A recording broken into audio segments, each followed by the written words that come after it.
बिस्मिल्लाहिर्रहमानिर्रहीम, अस्सलाम वालेकुम। सो अभी हम डिस्कस करने लगे इस वीडियो के अंदर डिफरेंस ऑफ टू सेट्स। सबसे पहले डिफरेंस ऑफ टू सेट्स।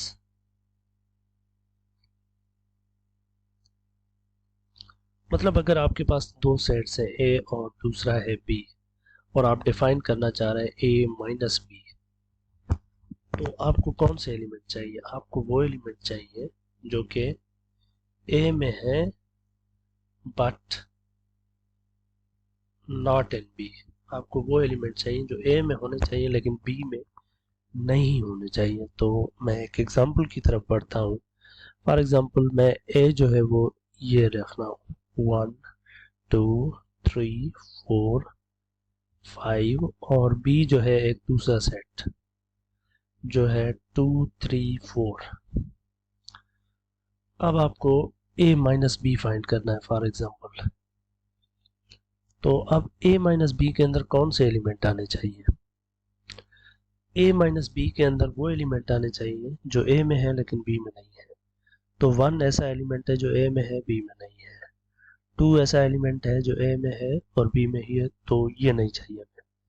3 ऐसा एलिमेंट है जो ए में है बी में भी है, तो ये भी नहीं चाहिए। 4 ऐसा एलिमेंट है जो ए में भी है और बी में भी है, ये भी नहीं चाहिए। 5 ऐसा एलिमेंट है जो ए में है लेकिन बी में नहीं है, तो ये चाहिए।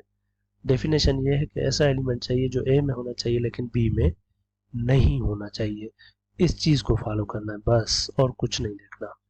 तो अगले एग्जाम्पल में पर मैं चलता हूँ। एक और एग्जाम्पल लिख रहा हूँ मैं।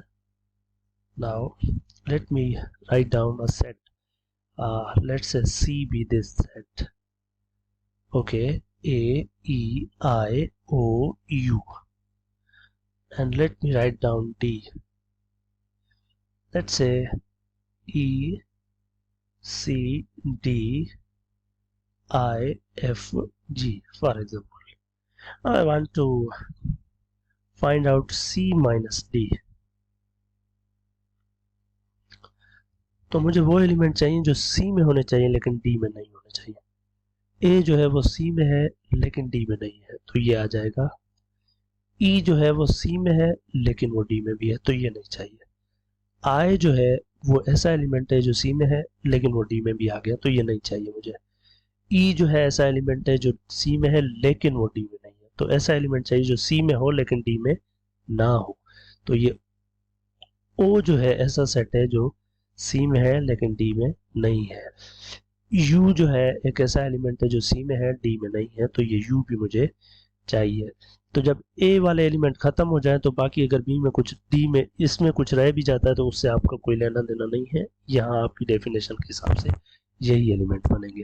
आप ये सोच रहे होंगे कि ये सी डी यहाँ पड़े हुए हैं या कुछ और, तो इनको आपको कुछ नहीं, आपको ऐसे कंपेयर करना है कि ए जो है ऐसा एलिमेंट होना चाहिए जो यहाँ हो यहाँ ना हो। जैसे सिर्फ यहाँ ए वाले देखने हैं, इस साइड वाले पहले सेट वाले देखने हैं, दूसरे वाले नहीं देखने आपको।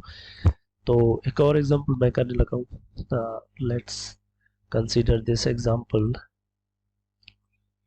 फॉर एग्जांपल ए जो है वो है let's say 2 4 6 8 10 and let me write down my B, which is 3 5 7 9 11, and I am interested in A minus B कि A minus B क्या है।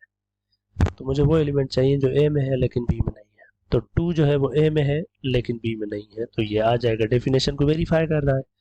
4 जो है वो A में है लेकिन B में नहीं है, तो ये भी सेटिस्फाई कर रहा है डेफिनेशन को। 6 जो है वो A में है लेकिन B में नहीं है, ये भी आ जाएगा। 8 A में है B में नहीं, ये भी आ जाएगा। 10 A में है B में नहीं है, ये भी आ जाएगा। बाकी ये वाले रह जाए, हमारा कोई लेना चाहिए। अपने इस पहले सेट वाले इसके एलिमेंट एक एक करके दूसरे से चेक करना है, और अगर जो वहां पर आ जाए दूसरे सेट में उसको नहीं लिखना, जो नहीं आ रहा सिर्फ इस सेट में आ रहा है वो लिखना है बस। I hope that makes a good sense to you.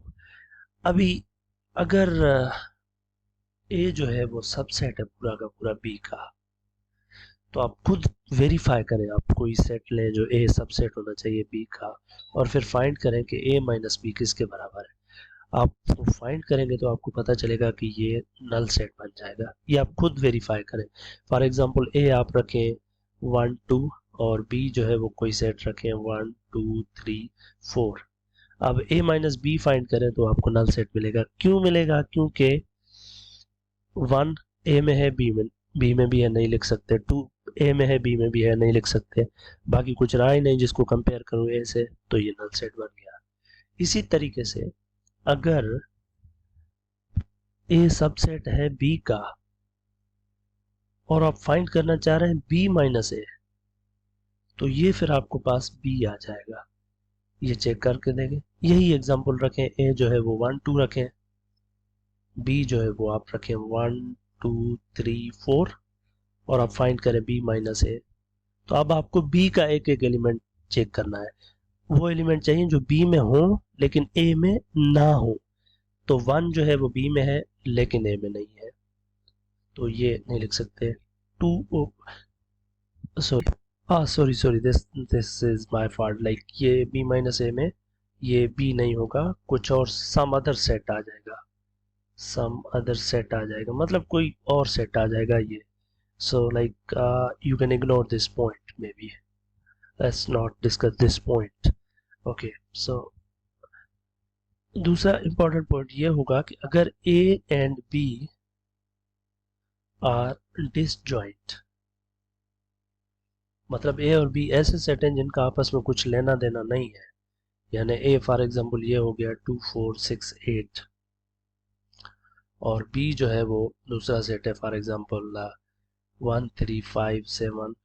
अब a और b डिसजॉइंट है, इनका आपस में कुछ भी नहीं है।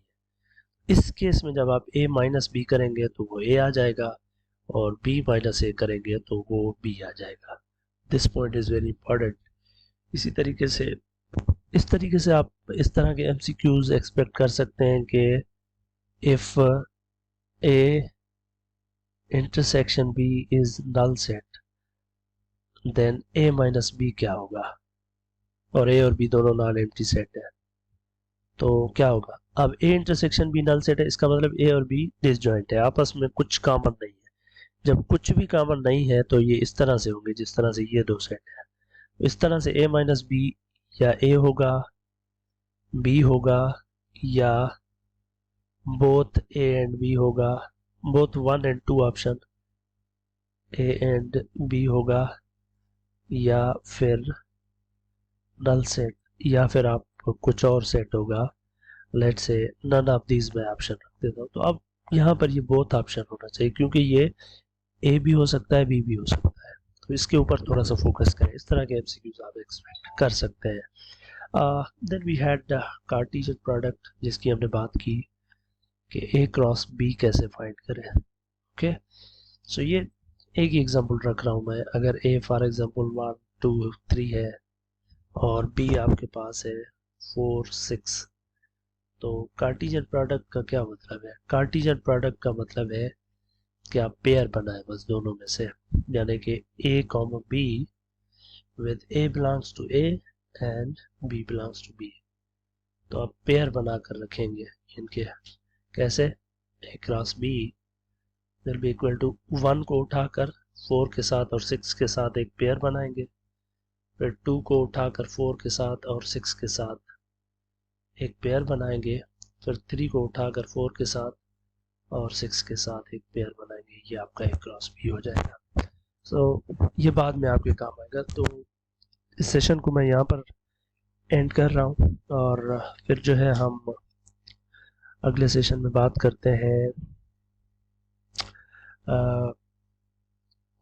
वेन डायग्राम्स की। Thank you.